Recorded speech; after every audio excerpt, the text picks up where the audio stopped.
lihat-lihat gitu karena emang kalau kita ngomongin fashion tuh kayaknya nggak ada habisnya gitu. Tadi aku ngeliat-lihat baju terus minta Pak Budi juga untuk ngasih tahu beberapa batik yang bagus gitu karena kan meskipun kita lagi di rumah aja tetap pengennya kelihatan cantik dan pastinya fashionable gitu ya Pak Budi ya. Tapi sebelumnya mungkin aku mau kenalin dulu gitu ya. Ini ada Pak Budi Darmawan di sini, founder komunitas pecinta batik kreatif dan kompeten Kita Batik. Halo.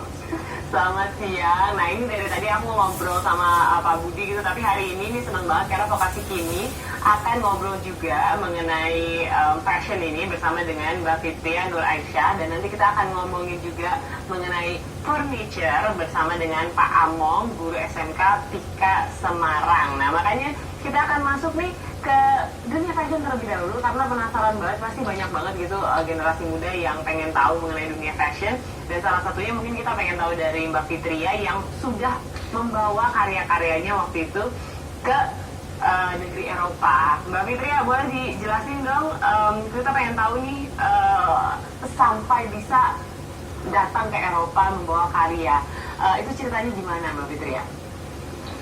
Iya, ceritanya ya ceritanya itu sangat panjang banget ya Kak, karena saingannya itu banyak banget, karena seangkatan pun berbondong-bondong gimana caranya jadi anak prestasi gitu.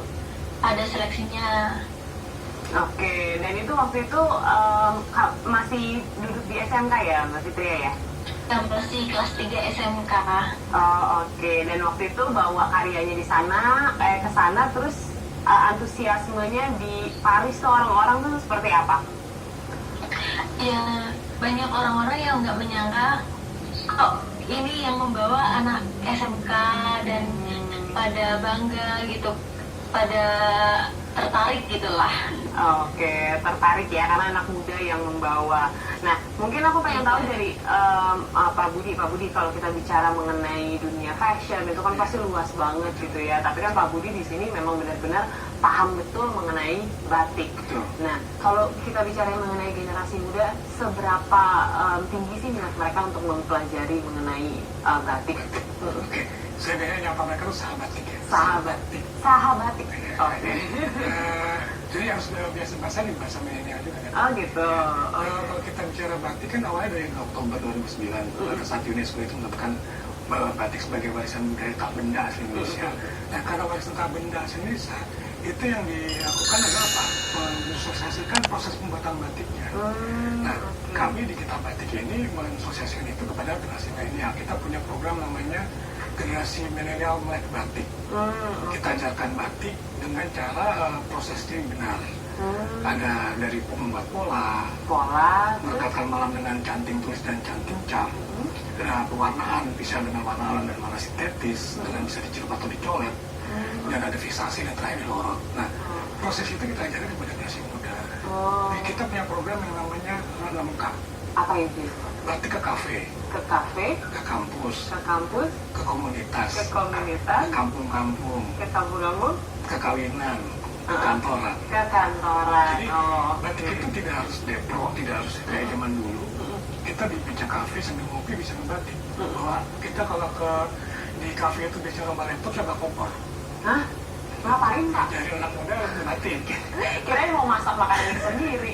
Nah, anak muda batik itu yang membuat jadi anak muda tertarik, karena batik itu sebenarnya bukan masalah motif saja, tapi masalah prosesnya. Kita harus ajarkan yang benar dengan canting tulis dan canting cap. Oke, tapi sejauh mana sih Pak, maksudnya mereka tuh antusias untuk mengikuti dan mengetahui mengenai batik?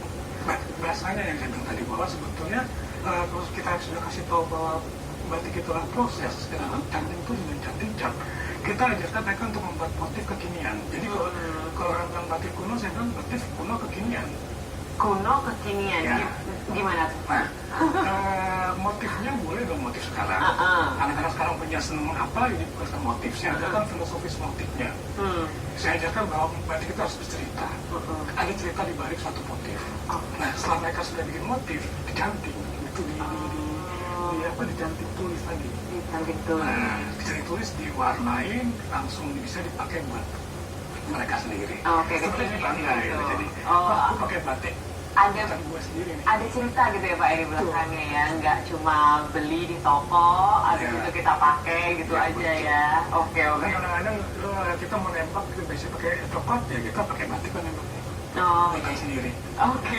Lebih keren ya. Lebih Jadi keren. kalau misalnya ditanya sama orang nih, wah keren dong bikinan sendiri gitu ya. Ada rasa bangganya ya di situ ya. Oke. Nah, terus kemudian saya juga pengen tahu dari Fitria. Fitria, waktu pertama kali memutuskan, oke, saya pengen mencoba menjadi desainer, itu ceritanya seperti apa gitu? Karena kan pasti kalau kita ngomongin perempuan pasti suka fashion. Tapi untuk tahu bener-bener kalau aku mau jadi seorang desainer itu gimana sih? Ya, saya tahu itu waktu sejak di SMK.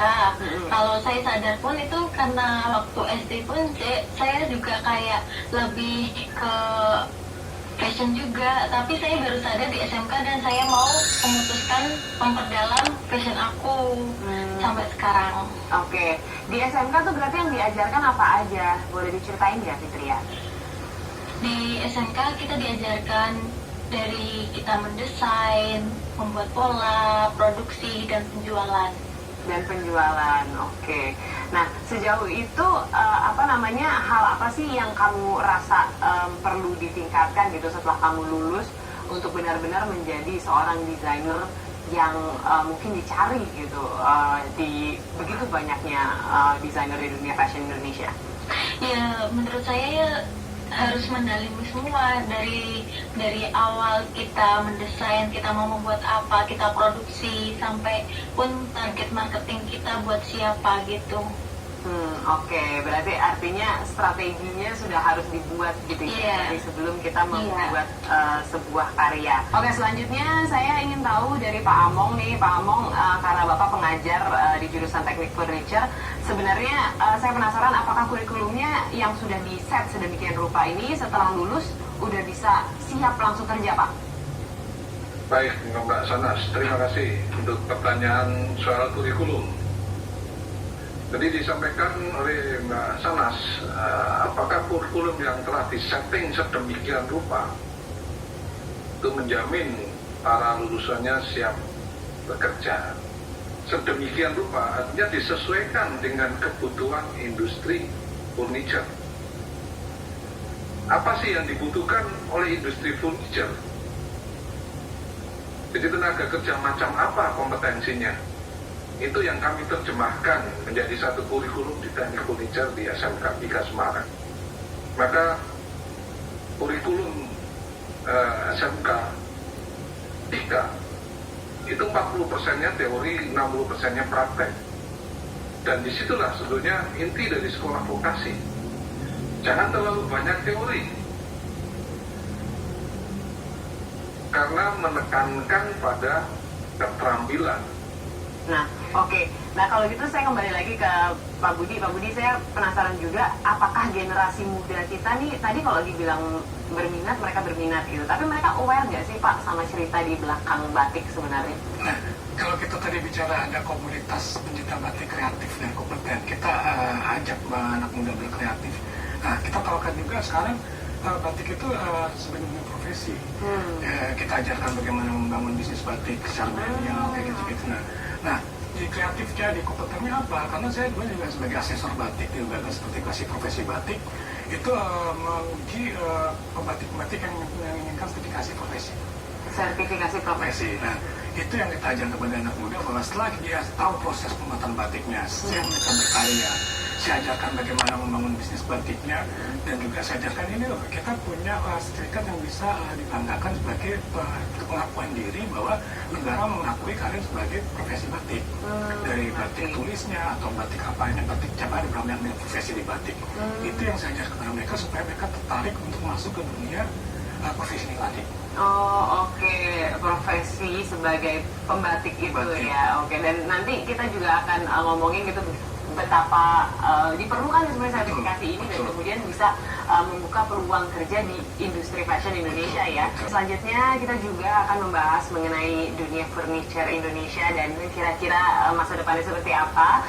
Saya langsung akan bertanya kepada Pak Among, adalah seorang guru di SMK Tika Semarang. Saya ingin tahu nih Pak Among, sebenarnya industri mebel di Indonesia seperti apa sih Pak? Peluangnya sangat baik saya kira. Profesi teknik furniture atau mebel ini sangat menjanjikan. Mereka bisa bekerja di industri furniture atau membuka usaha sendiri, berwirausaha sendiri, menerima pesanan, ya, customize seperti itu, dan ditunjang dengan beberapa pelatihan dan juga pengetahuan-pengetahuan yang sudah cukup banyak sekarang di media sosial mengenai teknik furniture itu sendiri. Sangat mendukung untuk seorang pengrajin mebel untuk menjadi orang yang sukses. Baik. Nah Pak Among, saya juga pengen tahu pengrajin mebel Indonesia tuh potensi berkembangnya sejauh apa Pak? Jadi profesi pengrajin mebel menurut saya ya memberikan peluang untuk seorang bisa memperbaiki taraf hidupnya.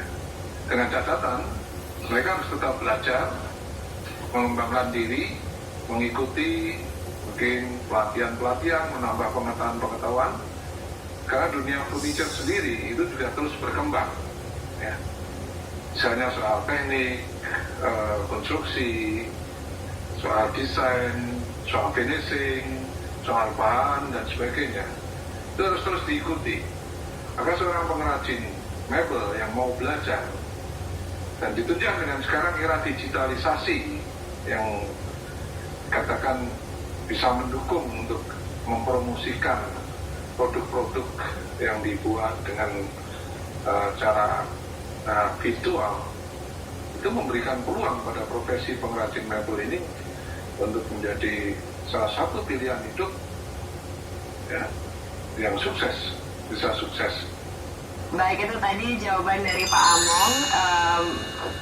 Cukup menjanjikan ya dunia furniture Indonesia. Tapi kembali lagi ke Pak Budi, saya juga pengen tahu nih Pak, mengenai tadi Bapak sempat singgung mengenai sertifikasi yang dibutuhkan oleh semua yang mau masuk ke dalam industri membatik di Indonesia. Tapi kalau misalnya kita bicara mengenai peluang bekerja di industri fashion Indonesia, terutama di batik tuh sebesar apa sih Pak? Ya, kalau bicara dunia kerja kan sebenarnya gini, mereka pada saat lulus kan mengantar ijazah kan. Nah, pada saat mereka sudah punya keahlian, tadi saya bilang ada profesi batik, dia sebagai pewarnanya atau pembuat motifnya, atau bahkan membuat menyantinya, itu kita sertifikasi berdasarkan kemampuan mereka itu, kompetensi mereka di mana. Nah, kalau mereka sudah mengantungi itu, sebetulnya lebih mudah buat dunia masuk ke dunia usaha. Kalaupun tidak masuk dunia usaha, saya juga mengajarkan mereka untuk membangun bisnis sendiri di swasta batik. Karena mereka tahu prosesnya, mereka sudah punya sertifikat profesinya. Nah, kita bangun bisnis batik yuk. Karena dengan membangun bisnis batik tentunya mereka akan butuh pembatik-pembatik yang banyak. Nah, itulah yang saya dorong supaya lahirlah pembatik-pembatik baru di kalangan generasi muda atau generasi milenial. Oke, jadi ekosistemnya tuh dibuat, berjalan, jadi saling bertautan gitu ya, ekonominya bisa berjalan di situ. Makanya kita juga buat komunitas itu ada edukasinya, ada pengrajinnya, ada kerjanya, ada investasinya, ada milenialnya. Ada milenialnya, itu yang harus digandeng gitu ya Pak ya. Oke, tapi kembali lagi saya ingin tahu dari Mbak Fitria, kalau ada generasi muda nih yang juga ingin berkembang menjadi seorang desainer, kemampuan apa sih yang dibutuhkan dan mungkin nggak ada tips and triknya dari kamu? Ya pokoknya jangan malas dan jangan sampai ragu untuk memulai hal baru dengan potensi kita gitu. Jangan bosan-bosan lah pokoknya gitu sama dunia fashion. Jangan bosan-bosan sama dunia fashion ya, karena pastinya terus berkembang. Oke, Pak Budi, saya juga penasaran kalau kita bicara mengenai perkembangan gitu, dunia fashion pastinya akan berkembang terus. Nah, kalau kita bicara mengenai batik, bagaimana perkembangannya ke depan? Oke, kalau kita di komunitas, kita pertama ajarkan bagaimana proses pembuatan batiknya dulu. Setelah mereka tahu prosesnya, kita sertifikasi sebagai kemampuan kompetensinya, supaya dia punya pengakuan dari negara untuk sebagai kompetensi sebagai bidang apa. Nah, setelah mereka tahu, saya challenge mereka untuk apa? Membuat tadi bisnis batik. Dan dunia motif saya challenge juga, karena bicara motif, mungkin mereka harus belajar ada motif zaman dulu, ada cerita di balik motif, ada filosofi dari motif di balik motif. Nah, kekiniannya mana? Ya, jadi kuda kekinian itu kita harus bikin motif yang sekarang. Saya tantang untuk bikin masterpiece motif sekarang supaya nanti 2050 generasi 2050 tahu bahwa di 2020 itu ada batik dari mana. Bukan yang zaman dulu aja, hanya parang, itu perlu dipelajari. Tapi batik yang 2020 nya mana? Oh, mungkin agak-agak mirip-mirip virus gitu ya Pak, yang saya kalau 2020. Ya, itu mungkin harus Inspirasi tuh ya? diinspirasikan juga. Nanti 2020 ada zaman corona loh. Mungkin motif corona. Motif corona. Yang penting ada cerita, ada filosofis, itu aja sih. Oh, oke. Karena memang satu kain batik tuh pasti ada ceritanya ya. Oh, Nah, baik. itu yang membuat mereka tertarik membuat motif kekinian tadi. Tapi harus masterpiece, harus ada cerita, nggak cuma sudah copy paste dan segala macam. Oh, baiklah. Oke. Nah, kalau gitu, kalau misalnya saya tanya untuk para generasi muda gitu ya Pak, kalau mau terjun untuk benar-benar mencoba menjadi pembatik, berarti mulai dari mana dan apa yang harus mereka pilih? Ya, saya bilang tadi kalau kita dari zaman UNESCO itu diakui sebagai proses, mulai dari mengenal prosesnya dulu. Mengenal prosesnya dulu. Selama mengenal proses, dia belajar motif zaman dulu. Dalam semua motif itu dulu dibuat oleh ampu batik itu ada cerita, ada filosofis, pelajari itu. Nah, ketiga, setelah mereka punya itu, dibuatlah semacam apa tadi, dengan swasta, membuat bisnis batik, membangun bisnis batik. Nah, di situ nanti akan lahir motif-motif baru kekinian dari mereka. Mereka senang apa hari ini? Tuangan dalam bentuk kain, dalam bentuk cerita, dan bentuk motif. Saya insya Allah yakin itu akan langgeng sampai 2040-2050 karena ada cerita di situ. Ada cerita di situ. Kalau ada cerita di situ, pastinya apa ya? Banyak yang ingin mendengarkan, banyak yang ingin tahu mengenai cerita itu. Oke. Dan terakhir juga saya ingin tahu dari Pak Among. Pak Among untuk generasi muda gitu ya. Ini pasti banyak gitu yang ingin menjadi desainer furniture. Nah, mungkin Pak Among bisa menggerakkan gitu atau memberikan inspirasi bagaimana sih tips and triknya untuk bisa masuk ke dunia furniture di Indonesia. Terima kasih Mbak Sanas untuk menjawab pertanyaan ini mengenai trik dan tips ya, bagi kaum muda yang tertarik atau ingin belajar tentang teknik furniture atau mau masuk dunia teknik furniture dan desain furniture. Saya kira jalur yang paling tepat adalah jalur formal melalui pendidikan dan pelatihan. Nah, melalui jalur pendidikan dan pelatihan ini kita akan belajar tentang dasar-dasar tentang pengetahuan furniture dan standar-standar di dalam teknik furniture. Selain itu, kita tidak perlu takut dalam arti demikian, karena orang banyak yang seringkali salah. Nah, dia takut tidak berbakat di bidangnya, di bidang ini misalnya teknik furniture atau tidak punya bakat, maka takut untuk menekuni atau memasuki dunia furniture. Saya katakan bahwa teknik furniture itu satu bidang yang bisa dipelajari oleh siapa saja. Apa syaratnya? Syaratnya kemauan yang kuat, kemudian punya semangat untuk belajar dan kerja keras, mau kerja keras. Hal ini yang saya kira pada kaum muda yang mau masuk ke dunia teknik furniture, Anda tidak perlu takut. Banyak media yang sekarang memberikan informasi mengenai teknik furniture. Tapi pilihlah, kalau Anda memang mau belajar cara atau tidak, pilihlah media-media yang memang bisa dipertanggungjawabkan. Karena saya melihat beberapa orang membuat video tentang bagaimana menggunakan alat mesin dan sebagainya, ya berdasarkan otodidak, dia menggunakan berdasarkan ya apa yang dia ketahui, padahal tidak menggunakan alat-alat mesin. Ini ada pengetahuan-pengetahuan yang harus dipahami terkait dengan keselamatan kerja, terkait juga dengan bagaimana kita menggunakan alat itu ya supaya bisa menghasilkan pekerjaan yang lebih baik dan sebagainya atau lebih cepat. Jadi tidak sekedar saya bisa kalau hanya melihat pekerjaan seperti itu. Nah, salah. Kalau lebih baik memang secara formal kalau kaum muda mau belajar ya masuk saja ke pelatihan kalau memang sudah jenjang Anda sudah tidak dijenjang untuk mengikuti pendidikan menengah atau pendidikan kejuruan, vokasi, ya Anda bisa mengikuti satu pelatihan teknik furniture ini. Baik, itulah jawaban dari Pak Among. Terima kasih banyak untuk jawabannya. Dan kalau bisa kita highlightkan tadi kurang lebih dari apa yang kita bicarakan mengenai fashion dan juga mengenai furniture, itu memang diperlukan minat terlebih dahulu ya Pak Budi ya. Dan kemudian setelah minat itu berkembang, kemudian kita harus mempelajari, kalau dari batik kita harus mempelajari bagaimana proses pembuatannya ya Pak. Proses pembuatannya seperti apa, cerita di belakangnya seperti apa, dan kemudian nantinya dibiasakan juga untuk selalu memasukkan batik ke dalam unsur kehidupan kita sehari-hari ya sih Pak. Jadi nggak perlu lagi nih malu kalau misalnya mau ke mall atau mau nongkrong di kafe pakai batik. Dari kondangan juga boleh gitu ya Pak? Bisa.